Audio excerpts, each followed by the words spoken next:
my name is Joan Gatewood, and I have the honor of introducing this year's valedictorians. Yes, I said that in the plural form because this year we have 2 students whose averages were a perfect tie.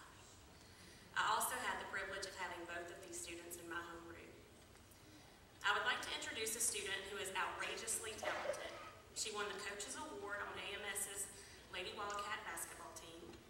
She is a member of the Jazz Band, Beta Club, and National Junior Honor Society. She is also a very talented pianist. In fact, when Miss Sanders had to step out during our recognition practice, this student took over the piano. We all knew that her many accomplishments would not have been possible without her great parents. So I would like for Joel and Becky Halverson to please stand.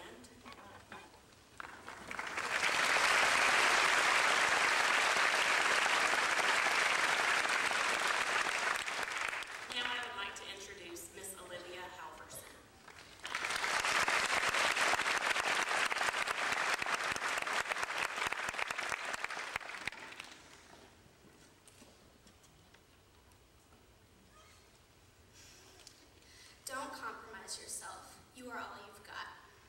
I heard this quote a few weeks ago on the radio, and I thought it was pretty good advice. Little did I know I would have any use for it soon. I looked up the definition of compromise in the dictionary, and I found that it says to weaken a reputation or principle by accepting standards that are lower than is desirable. Then a picture of my brother Ben caught my eye.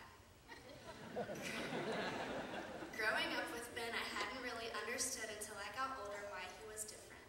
I didn't understand why I had to be around other kids who weren't like me. I didn't understand why he got more attention than I did from my parents. But a few years after he was brought into the world, I understood. Ben has Down syndrome, a genetic condition where you have an extra chromosome that affects you physically and mentally. It's permanent and it impacts your speech, mind, physical ability, and appearance. He didn't look like other kids his age, and he had to work hard just to say a few words. When I entered into middle school and then into 3rd grade, I began to realize the amounts of homework he received and remembered how easily I had flown through the work he got. He stayed up practicing spelling words and multiplication every night, homework consuming his afternoons. As he advanced into 5th grade, he got more and more homework, harder math to do, harder spelling words. It occurred to me really how much he worked to accomplish little things we can do in a heartbeat. He works twice as hard at everything he does, and he gives it his all. And I thought, if Ben compromised himself, gave up, and settled for things below his best, where would he be? Where would I be? And where would my parents be? These people are the ones who spend hours and hours a week helping Ben with the homework his teachers give him. What if they had compromised themselves? What if they hadn't cared to begin with? Every day I'm inspired by what this 11-year-old boy achieves.